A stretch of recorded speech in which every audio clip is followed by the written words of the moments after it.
record to the cloud with AI. Hopefully it doesn't mess anything up or hallucinate. All right, welcome everybody to today's special event entitled The Quiet Architecture of IT, Humanizing ITSM through UX and Service Design. Our speaker today is Katrina McDermott, the co-founder and principal strategist at HIT Global and a globally recognized thought leader in IT service management. She is a creator of Humanizing IT, Double Diamond Framework, which you'll hear a little bit more about today, and contributing author to ITIL 4. That's how I got to know Katrina, through the ITIL 4 work, helping shape modern approaches to service management. Her work focuses on bringing human-centered design into IT, challenging traditional process-first approaches, and helping organizations design services that better meet user needs. Through her consulting training and thought leadership, she has worked with organizations across industries involving aviation, banking, and government to improve service outcomes at scale.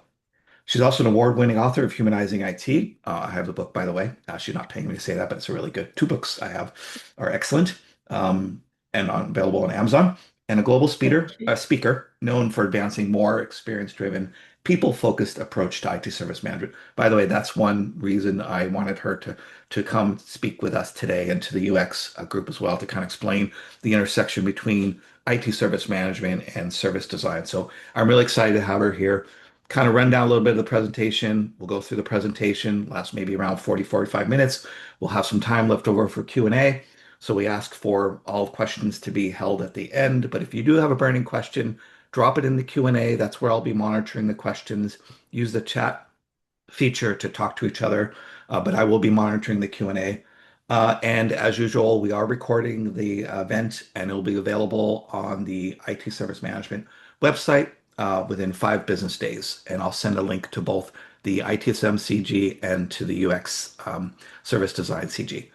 Without anything further, I'll go ahead and hand it over to Kat. Thank you, Mitch. Hi, everybody. It's amazing. How many people do we have, Mitch? We're at 78, so a very good response. Oh my gosh. Yeah. No pressure, though. No pressure. I get a little bit nervous. Thank you, everybody. Yeah, wow, thank you. Before we kick off, as Mitch will tell you, I really love to be interactive. So I'm going to ask you to do some work for me, guys, so I can have a bit of a rest. If you could put in the chat, if that's okay, if you know ITIL, yes or no, please. If you could put that in the chat. Yes, yes, yes. Yes, yes, yes, yes. Maybe, oh no, so we've got a no, great. We've got lots of yeses. No, not formally trained, no. Oh, you did your V5, interesting. Great stuff.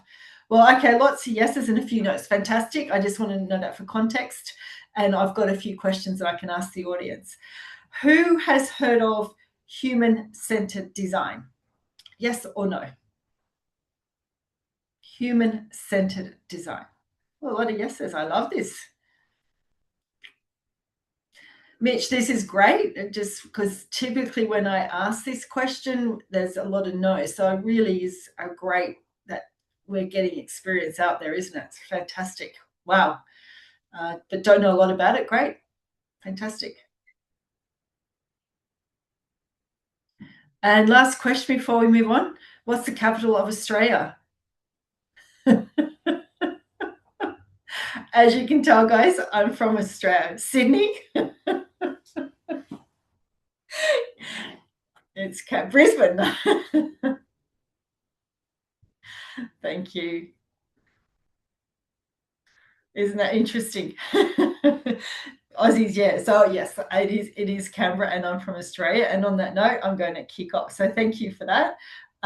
Just a confirmation, Mitch, did my slide just move? Yes, I can see your slide. You can see me. Fantastic, great. So my name's Katrina McDermott. Mitch did a wonderful introduction. At the end of the day, I just work in IT. Really, I've worked in IT most of my life.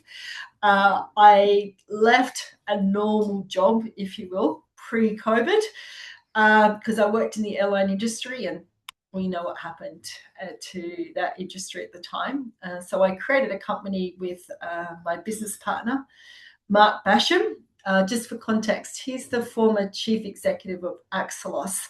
So for those that do know ITIL, Axelos was the company that used to own the framework or IP of ITIL and Prince2 and various others. So we're formed a company called Hit Global. And we have a product called Humanizing IT. And I'm going to spend a little bit of time talking exactly what humanizing IT is. But as Mitch also said, I'm an ITIL 4 contributing author, and I'm also an ITIL master. Bit boring, but for those that don't know, it's the highest certification you could attain. And I did it the earlier version 3. The reason I say that, it's not to say, wow, look at me. I say it because I've studied service management for many, many years. There was only about 50 ITIL masters in the world at that time. And I like to say there's not much about service management that I don't know. And I have a love-hate relationship with it, as you'll see. I happened to be studying human-centered design when I was studying ITIL, and I had never heard of human-centered design.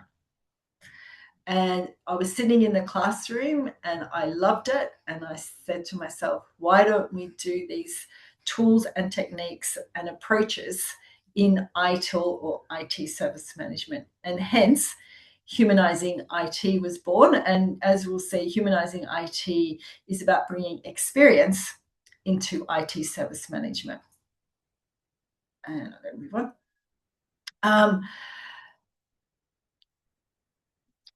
If I go back to the chat, I'm going to go back. Can I put in, if I could ask you to put in the chat, what do you think users think of IT, of your user base, students, admin staff? If I was to go and ask, generally, what do you think users think of IT? If you could put that in the chat, please. A barrier, can't look. Nerds, restrictive, helpless, still helpless. We're a joke. Oh, guys, not in touch with user needs. Mitch, I'm going to ask you a question. How does that make you feel when you see comments like that? It makes me feel like we're not talking to them. You know, it makes me feel like we're just delivering in the old ITIL v3, delivering value without any sort of co-creation, right? But it's not really value that's valuable to them, right? So, yeah. So no matter where I go in the world, I have the opportunity to speak lots of places. What I see in the chat is what I see everywhere. And this is another reason I'm passionate about humanizing IT, because it's just not working at the moment. And Mitch and I had a quick chat earlier. We're talking about the same problems that we've been talking about for nearly 40, 30 years. And it's just not changing. And we have to do things differently.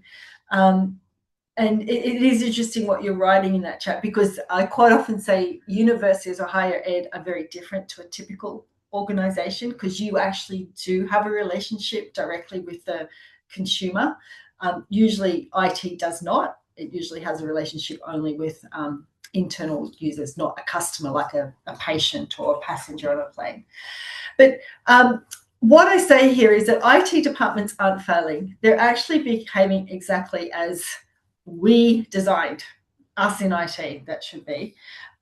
We've written the processes, we've written the contracts, we've designed the tooling. So how can we say it's failing? Because it's doing what we've told it to do. But as we know, it is failing. So the quiet architecture of IT service management is the assumptions of IT service management that silently shape experience. I'm a little bit controversial, and what we're discussing today is not disrespectful, and I do not mean to be disrespectful to anybody or anything, but I'm very passionate about awareness in our industry. And as Mitch will also tell you, that I love to do that to sort of challenge the status quo. What is IT service management? Because most of us said you knew what it was. But Mitch, if I may, for those that said no, and I'll put you on the spot, Mr. Mitch, what is IT service management? you want the textbook definition? No, sure, whatever. Just for the people that said no, what is it? Yeah, I mean, we've been trained to think about IT service management as just a set of organizational capabilities to design, deliver, support, and continually improve services, you know. But that's a lot, it's a mouthful and it's a lot harder in practice than it is in theory. So Yeah, yeah. So thank you for that. Pass. There's no right or wrong. At a very high level, I think IT service management, basically, if you work in IT, you are doing IT service management. It's really initially, it was designed to manage technology, to ensure that your IT environment was safe, available, secure, efficient, etc. And I think it does a pretty good job at that. I think we're good at keeping our systems up. We are all speaking the same language, incident problem change. You go to any IT department, again, you speak the same language. So I don't think IT service management is a bad thing. I think it does good at what it was designed to do. But there's always a but, as I'll talk about in a moment. So over to you. Thanks for that, Mitch. Um, these are the core approaches to manage technology, IT service management, the most popular being iTool. You may or may not have heard of other frameworks. So project management has frameworks like Prince2 and PMBOK. So does IT service management. So this is just to show you there's many different types of frameworks and approaches. This will make sense in a moment. So that's what I was alluding to in a moment ago. I don't mean to be disrespectful to anybody, but what we designed, an example is password reset. It could be anything, login. What we design and what users experience are usually what you see on your screen. We design it. Why do we have passwords? Mitch, again, I'm going to ask you because I can see. Why do we have passwords? uh, the idea is to keep people safe, right? You know, to prevent hackers. Although social engineering is the most effective form of hacking. But yeah. Yeah. Yeah. And so IT service management does these password processes to keep our environment safe. But what's the experience like mostly for users on password reset? I can tell you it's tough. Yeah. Yeah. In fact, we were looking at journey mapping for the experience for Nice. password resetting because it was so prevalent. And as everyone probably knows, password reset issues take up most of the volume of help desk tickets. 2026. Exactly. And that's a really good example of IT service management. We have to have security and safety in our systems, but the experience is worse than bad. And what do people do? They write down their passwords, put it in their Apple Notes file, all this sort of stuff. But that's a good example. We need process, but we've designed a poor experience. So now we talk about human-centered design. So really great that a lot of you did know it. Again, conceptually, human-centered design is an approach to design services based on actual it being experience, and it starts with observed behavior, context, and constraint. What this really means is that we start with understanding the need, not with understanding what we would typically say is best practice. And I can speak from myself that I've had many jobs in IT. I was a process designer, I was a transition manager. I designed processes and I never ever spoke to a user about it. Human-centered design is the opposite. We speak to people first and then we go and design. I like to show this slide because a lot of people aren't aware of it. I showed you the previous slide with iTool and Verizon, etc. Human-centered design also has frameworks and models and approaches. I get a bit passionate about this, as I get passionate about IT service management, is human-centered design is not just about being nice to people, or it's just not about talking to users. It's kind of like saying IT service management is the service desk. And we all know IT service management is more than the service desk, and human-centered design is more than what I just said. It is a structured approach to experience design. And these are the types of approaches you can use. The most common one, sorry, wrong. I've got to do that once, always press the wrong button. The most common one is the double diamond. iTool is the most common framework in IT service management. In human-centered design, the most common approach is the double diamond model. Again, if you go in your chat, guys, who's heard of the double diamond? Yes, no? And thank you for participating. I love it. If you go in the chat, yes, no, yes, no, yes, no, great. You've made my day. I've taught you something. I love doing that. Yes, no, great. Yeah. So as I said, I want, Mitch, again, will attest to this, I want us to be successful. And to do that, that it is an approach to experience design. And as I said, we're using the double diamond. You can Google it, but it was designed by the British Design Council to do this experience framework. Here it is here in more detail. 2 diamonds, double diamond, of course. Have you heard of the saying jump to solution mode? Jump to solution mode. I'm sure we've all heard of that. And that's what diamond 2 is. An example is we have too many incidents. Let's review the process. We need a new tool. That's jumping into diamond 2. Users aren't reading our knowledge articles. Let's send out more comms. We're jumping into solution mode. And the double diamond teaches us, before you touch a tool, speak to a vendor, do anything, we have to do research. And that's diamond 1. And that is when we go out and talk and understand our user needs. And it's a structured approach. I think I've got this on the next slide. Actually, it's the next slide. But what I want to show you is that IT service management is a process-focused framework. Human-centered design is experience-focused. So I like these slides because they serve very different purposes. And as you'll see in a moment, unfortunately or fortunately, they are not a perfect fit. Okay.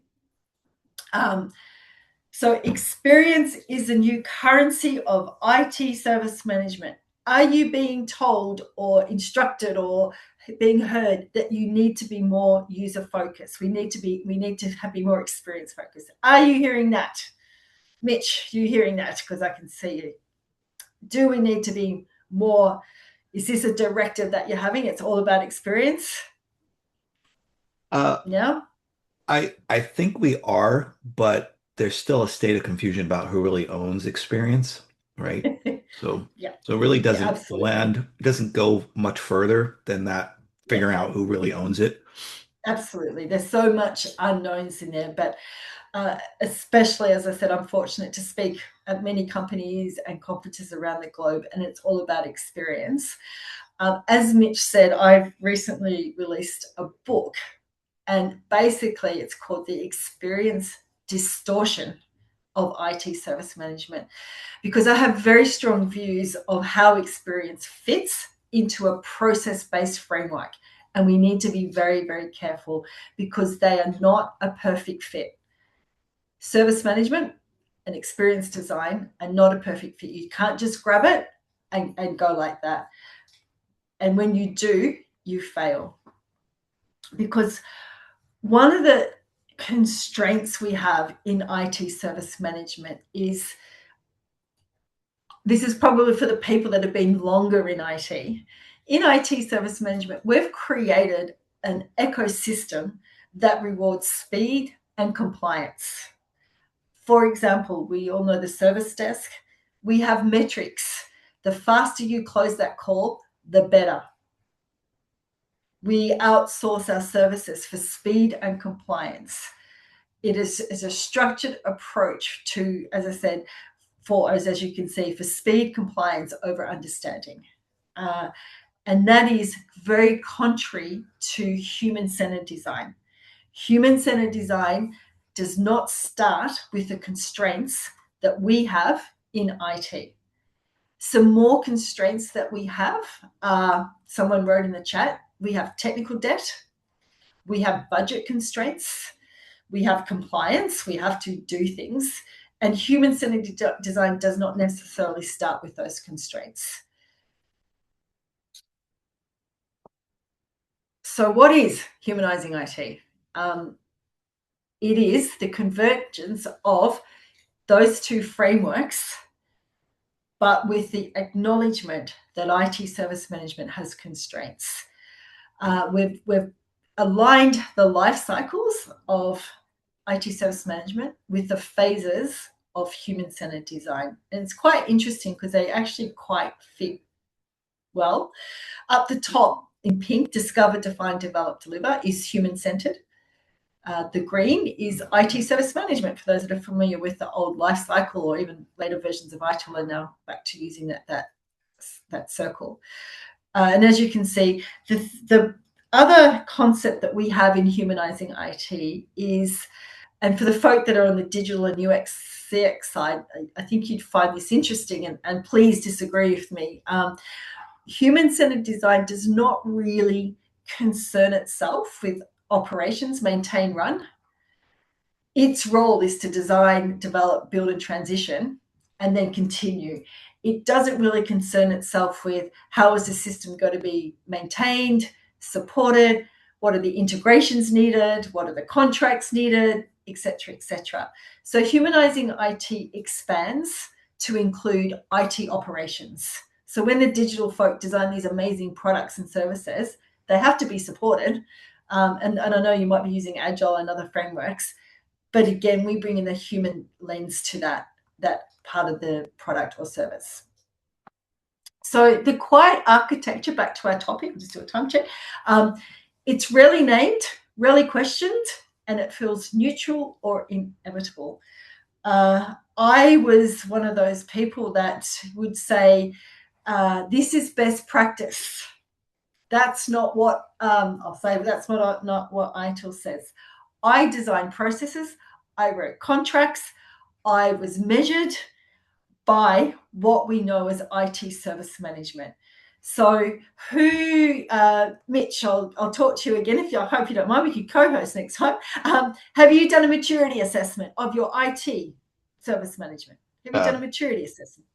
Yeah, a few times. So, Yeah. And what were some of the metrics that you used? it like a lot of compliance metrics and efficiency metrics, right? Yeah, I mean, you know me, Kat. Like I've adopted my assessments to be more human-centric, like voice of the customer kind of assessments. Mm. But in the beginning, I was doing a lot of like, you know, do we have the documentation, right? Things that are in a Correct. typical process assessment, right? Not really actually talking to the affected, the customers, if you will, Yeah. of those processes, right? So, Exactly. Yeah. Yeah. And I've saw someone's put experience level agreements. We'll talk quickly about those. That's a bit different to what we do because we're more on they measure, we design the experience versus measuring it. But yeah, if you work in IT service management, and as I said, I did for many years, we were judged on these metrics from frameworks. As Mitch said, is a process documented? The service desk was measured. If they updated their knowledge articles, tick. There was never any metrics to say, for example, does anybody get any value of those knowledge articles? It was a very much, again, that efficiency, and there was no experience. It just wasn't part of IT service management. We never had metrics to measure experience, or as Mitch said, voice of customer. And I know that frameworks are changing, but as I said right at the beginning, we have to be very careful of mixing these two approaches called service management and human-centered design together. I would also say to users, you have to log a ticket. Why do we have to log a ticket, Mitch? Again, I'll get you on the call. I'll let you go in a second. But why do we have to log a ticket? Why do we tell users you have to log a ticket? we got to capture every interaction so we know how busy Yeah. to justify our budget, right? Justify our head count. Yeah. So again, we're assuming that actually if users have issues, they'll log it. And I call that IT service management bias. I think that most of us that worked in IT, especially in the early days, this is best practice. This is how you do it. This is the right way to do it. And we wouldn't listen. And I've got some examples of the quiet architecture at work.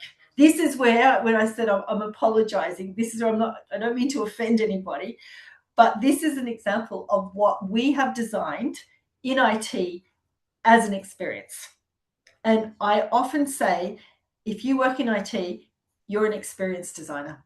You've either designed a process, you've interacted with a user, you've designed some of the tooling, you've written a contract. One would argue, and I do say, that's experience. So contact the user 3 times. Do you still do that? Put in the chat, guys, yes or no. Do you still have that directive of you have to contact the user 3 times before you're allowed to close the ticket? And this is where, again, people disagree with me, and that's good. But is that a good experience, contacting a user 3 times? And people get very protective of it and very proud that they're giving customer service. But I quite often say, have you ever asked a user if they wanted to be contacted 3 times? And the answer is usually no.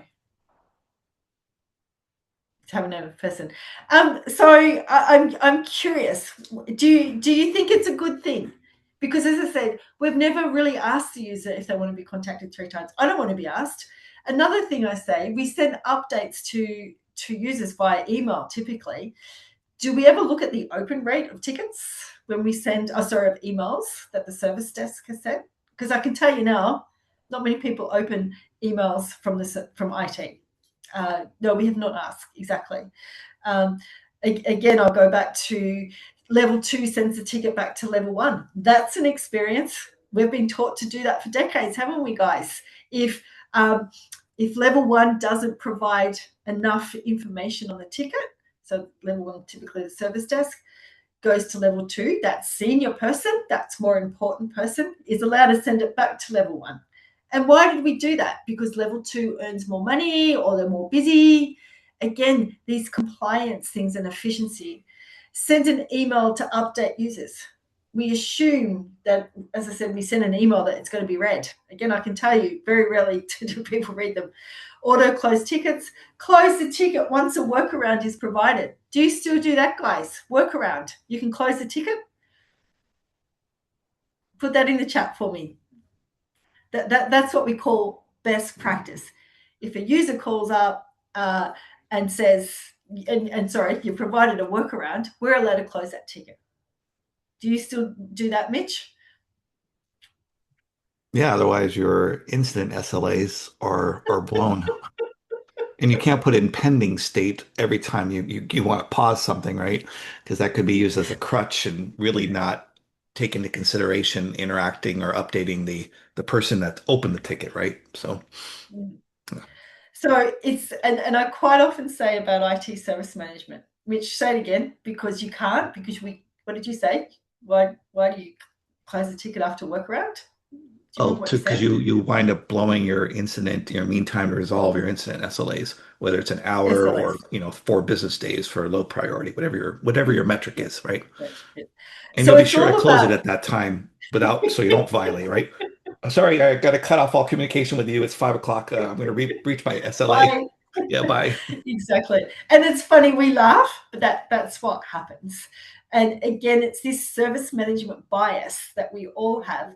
We think we're doing the right thing because that's what best practice dictates. And I was the same. But you think about it, you're closing a ticket that the user is still experiencing an issue with. And as Mitch said, we close it because it impacts how we look.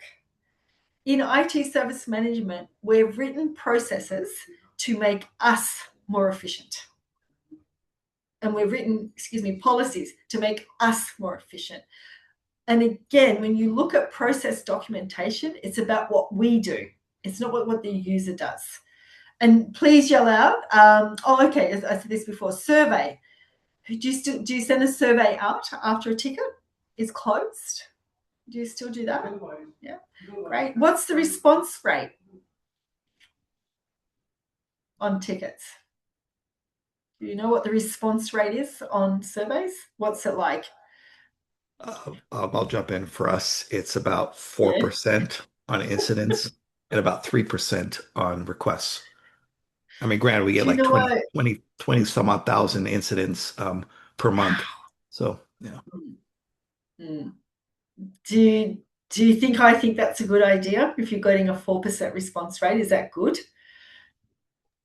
If you're asking, it's not so much for me. It's not so much about the response rates. It's about the quality of the responses we're getting, and if we're following up, and if we're showing that we're following up and doing something about it. So, Mm. But what about the other 96%?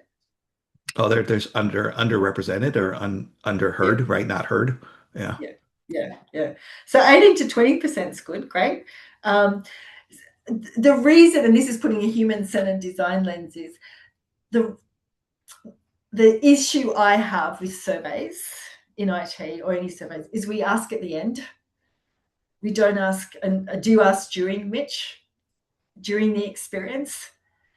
Sorry, I was responding to Yeah, Juliet. She had a yeah. great comment. What was the Yeah, question? please do. Do you, I forgot. I Do we had respond what? do we reply or respond, follow up to the surveys? Is that Yeah, what you're asking? yeah, yeah. Yeah, I don't want to open the can of No, worms. sorry. I know my question was, do you only do surveys at the end? Sorry. We do that, and then we do, love them or hate them, these large, 4 times a year surveys. Yeah, So we have two ways yeah, yeah. yeah. And where I'm coming from here, I said, yes, surveys, I have a love-hate relationship with them. I said we need them, but, in human-centered design, you don't just ask at the end. You want to find out during the journey of incident management. I call that an experience of the moments that matter. What was the experience like? So, for example, I quite often ask IT organizations and a lot of organizations still do this, you can call the service desk, which is fine. I don't have an issue with that. You can call the service desk. But the service desk, the menu options, press 1, press 2, press 3, the hold music, that's an experience as part of the under humanizing IT. This is how we do it. Um, who owns that experience from someone ringing the service desk or emailing the service to when the ticket's closed? And the question I'm asking is that we usually have process owners, incident process owner, knowledge management process owner, problem, but who owns the experience of that process? And quite often I'm either met with silence and or I'm answered with a service desk. I don't think the service desk owns the experience. I think they're part of the experience, but they don't actually design it as well. So, do you have anyone designing experiences? I ask, and they usually no. And this is where I'm going back to the quiet architecture of IT service management. Is we as IT professionals have created experiences, and some of those are on your screen, and there's many more. I think I've got a slide on that in a moment. So yeah, none of these were designed as experience decisions, and yet together they are the experience, and that's the quiet architecture at work. The hidden architecture is designing every process step. What we mean by this is what's the first step of incident management?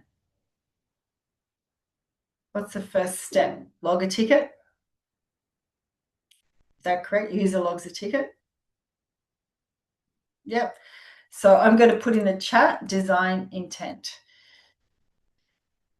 Typo. Design intent, guys. Every step of a process is an experience, and there's a design intent.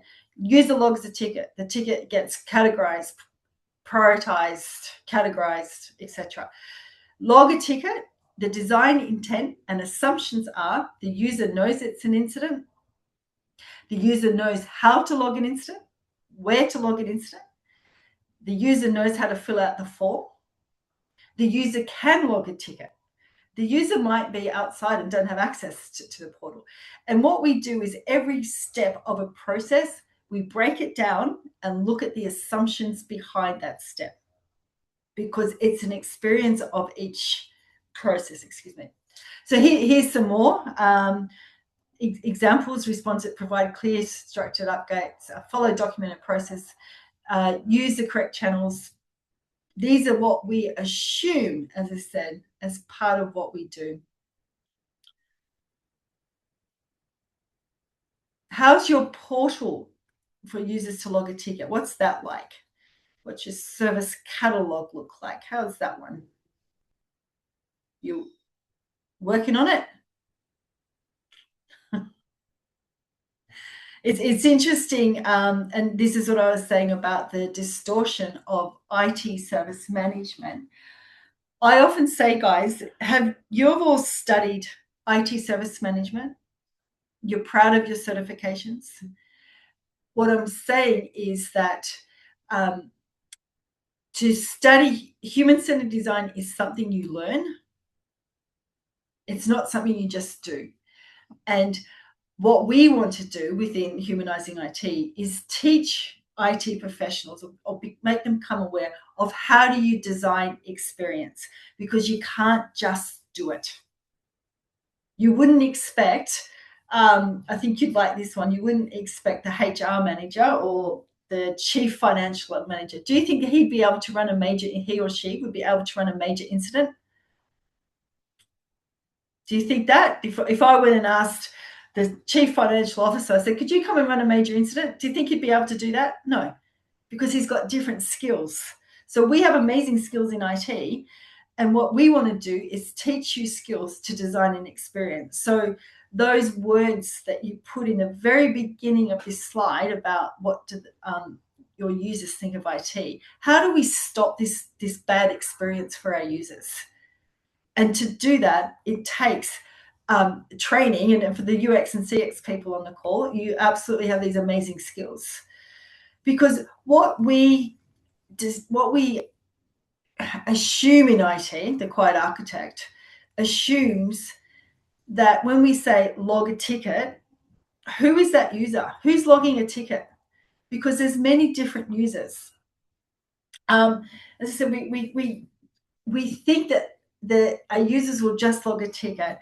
And most processes in IT service management, I don't know if you've noticed this before, starts with the user will, or the user will, or the user then does this, the user does that. Who is that user? Have we ever named them? And so that's not very human-centered to say everybody, everyone you must follow. And what I'm getting at is one of the things we teach you in our framework is called archetypes. Have you heard of archetypes? It's a really great skill. And we use it a lot in human-centered design and human-centered design also. Do some of these archetypes look familiar to you guys? Do you have workaround experts? Yep. What about the silent sufferer that just don't log tickets, or they don't want to bother IT because they know they're busy? Blame shifter, one team saying that's not me, that's the vendor, that's the network team. Yeah, I'm still surprised to see internal notifications going out for an outage that are squarely putting the blame on the vendor, right? Or even external notifications, like you're shifting blame. I mean, so yeah. Archetype.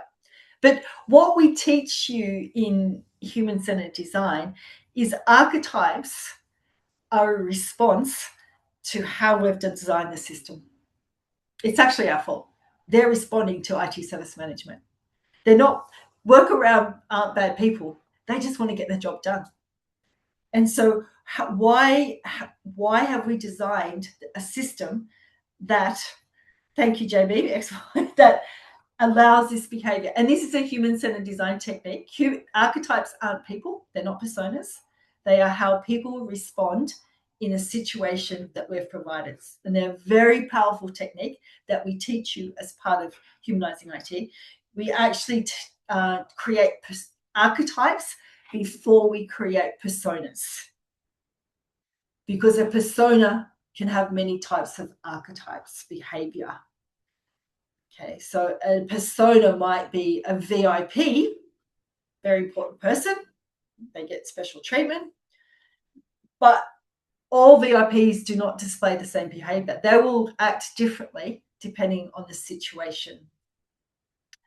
And this is something I'd really love you to take away with of today. Just thinking these techniques of the archetype. What we do is as part of humanizing IT, and you can do it, and really happy to help you. If you are serious about experience and anything improving, actually human-centered design is not just about experience, it's about problem solving. So if you've got a problem and you want it to be human-centered, typically in IT, we count the number of tickets. So Mitch, you said X amount of tickets per month, example. If it went down 10%, you think, great, we're doing a great job, etc. So we measure based on these metrics. In humanizing IT, what we do, and I go back to surveys respectfully, the voice of your users are in your ticket data. If you read your tickets, your users are telling you what's wrong, not necessarily the survey. So we interrogate your data through the lens of archetypes, and we can find out how users are communicating with IT. And in certain instances, we can say, for this product or service, when users need to log an incident, this is the majority of behavior that's being shown. And it's a very different way to do improvements, not through metrics. We still need those metrics, but this is about looking at data through an archetype behavioral lens. As I say, it's very simple and very powerful. And that's just an example. One ticket might say ASAP, urgent, need this now. Have you seen those tickets? The pattern, urgency, low trust, that's an escalator. The escalator is not a bad person. He or she needs to get the job done.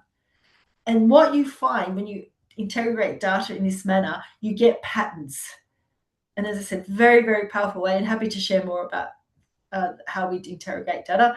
As I was saying, you can't just do experience design. It is a skill. Bit of a plug, I hope you don't mind, Mitch. So we do training, etc. We teach you, you've just learned archetypes. We teach you lots of techniques and the process for designing experience. And I think very good for time. And also this is for educational. I've just released a podcast with Wesley Eugene. Some of you may know him. He's an amazing gentleman. Again, it's on YouTube and Spotify, Apple, etc. We need to talk about IT, and it's basically what we've been talking about, and educational and fun. And Mitch, I'm going to have you as a guest soon on our podcast. I haven't asked you yet, but there you go. And I think that's it. Any questions? Yeah, I don't see any in the Q&A, but we have a loving lot of the it. chats and Yeah, interactions. Yeah. chat, been a lot of interaction in chat, which is great. A lot of good feedback and Yeah. responses. If anybody does want to ask a question, please throw it in Q&A. We have a couple minutes here that we can entertain questions. If you want to come off mute and you like to interact verbally, you're welcome to do that as well. Just raise your hand so I can take you off mute. And I do like to say to everybody, this is why I love what I do, because this is just holding a mirror up to ourselves. It's not a criticism. It's not being disrespectful. It's just, I think we all face the same challenges that we have in IT, and this is here to humanizing IT is to work. We get it. I said I've worked in IT all my life, and all the the challenges I've had, and I wish I'd had humanizing IT very early in my career. So what are good intake methods for human-centered? We got a question here in chat from Juliet. You can read it, but I'll go ahead and read it. What are good intake methods for human-centered service management? So email, forums, phone call, chat, etc. Yeah, great question. I've put something in the chat called dark design. I'm not sure if you've come across this. Dark design is when we design something that is deliberately not an optimal experience. An example is if you've been on a website and you want to ring somebody because you had a bad experience, you want to ring and make a complaint or a compliment, usually a complaint. How hard is it to find the phone number? Very hard. That's a deliberate, again, the UX folk will understand, that's a deliberate design technique. So what is the best way? It depends, Juliet, because this might sound like I'm being contradictory. You can't give everybody what they want. And especially in IT, we don't have a lot of money. And why do we want people to not call the service desk, Mitch? Why don't we want people to call the service? Why do we want people to log a ticket via the portal, in theory? In theory. Well, call volumes, first of all, calls way more expensive than self-service, Exactly. right? We Correct. averaged about $28 per contact versus like I think it's like a couple dollars per self-service. So Yep, money, compliance, all that efficiency, etc., etc. But that's reality. And this is what I was saying about the distortion of IT service management. Um, the best way, and as someone said, and that's very true, Jack, it's important to remember that users experience preference very widely. Some like reading a catalogue on their own, some want to talk to a person, I like email, etc., etc. And I often say in IT, we need to be very careful because I was actually talking to a CIO of a university. I'm in the UK at the moment, and his digital strategy was providing an exceptional customer experience. Providing an exceptional customer experience. What's the matter with that statement? I said to him, do you have an exceptional budget? And he said, no. He laughed. He said, of course we don't. So to create an exceptional experience costs a lot of money. And so what we say is we want to create a positive experience. And again, we can't please everybody. And we teach you this in our course that we usually design for around 4 personas to cater for them, and other things we call an edge case. We don't ignore them, but we usually design for the majority. I'm just reading the chat. So yeah, Julia, can it depends how much money you've got, how efficient you are. And I quite often like to ask, why don't we ask the users what do they prefer, not what we think they prefer. can I ask a question? So, was there a link about the dark design that you wanted to put in chat, or were you just mentioning No, dark design is I was a mentioning it. technique? Sorry, it's a technique that Okay, all right, cool. a concept that we use in human-centered design thinking, that sometimes we do design an experience that's not customer focused, and there is a reason for that. And there's an example is that companies don't want you to ring them, so they make it really hard to find a phone number. Uh, um, in our so world, they call that intentional friction, right? There's the good friction and bad friction. It is what yeah, it is, man. yeah. As long as it's designed, it's not, because Yeah, I think in IT we inadvertently create dark design. yeah. Yeah, We've you're got right. It's three got to be questions intentional. in Q&A, so I think we have time for these three, Oh, and then we'll probably have to wrap it up. So, yeah. can you see the Q&A, or do you want me to go ahead and? If you could read them, Yeah, of course. So yeah. Anna's asking, where should we start? How can we go about this without making our IT teams feel like they're doing something wrong? Yeah, that's a good question. And as I said, we are not doing anything wrong. I often say we are doing a great job, guys, and we don't pat ourselves on the back enough. And again, I get really passionate about this. During COVID, rightly, frontline staff, if you remember, I just like to nurses, doctors, cleaners, food, catering, got a lot of accolade. Absolutely. No one in IT did. I'm sure you guys were the same. You worked tirelessly to get your students up and running night and day. I know a lot of people that worked in IT, obviously, and I never saw anything in the press to say IT service management, you guys are great. So we are doing nothing wrong, and I want to be very clear about that. We're doing everything we should be doing. What we're not doing right is introducing experience, changing the framework. So as I said, how do you go about changing? Obviously, plug, do our course. We have online training. You visit our website, Hit Global, and we have training, but we can talk to Mitch about that. But we actually have an app that does training, or we do classroom training, etc. But Humanizing IT is a course that teaches IT professionals. And sorry, just want to be very, it's not a human-centered design course because it doesn't really fit in IT. This is human-centered design for you guys. And that's what Humanizing IT is. Thank you. All right, so another question. Are there patterns starting to emerge yet around reorganization, restructuring front-end teams? So like human-centered design, experience design teams starting to go nearer to like the front line, like the service desk. Yeah. Really great question. I haven't seen it. I find that, I mean, well, I own a business that we do this stuff. I find organizations are investing in training, which is great. But I don't want new roles. I want you to do the job. I don't want to, and that's what I'm really passionate about. Enhance your jobs. It's not about new roles. It's just making your role different. That's what it is. So no, not really. But I prefer that if I'm going to be honest, because I want you to do it. Yeah. Related, are there specific titles or roles for people that do this kind of work? Um, Yeah. and you know, what kind of roles really take on this Yeah. work? And just a comment they're saying is in our institution, design means like decorating after the fact on an isolated project, the icing on the cake, right? Not intentionally planning whole experiences up front. Yeah, yeah, yeah. But see, what we find again, because I own a business and obviously I make a living out of this. IT departments are at a loss, and so they've tried everything, etc. And so the powers that be really like the humanizing IT approach and about educating their staff of how to make IT more human centered.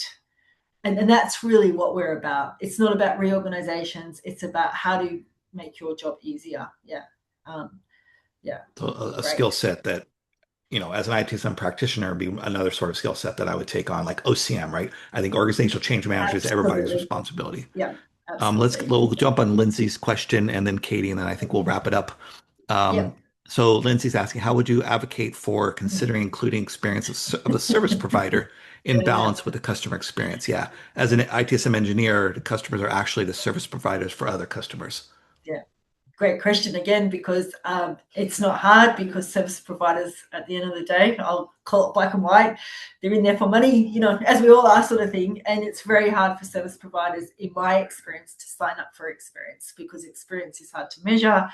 I call it that, oh, we're not responsible for that part of the experience. It's not easy.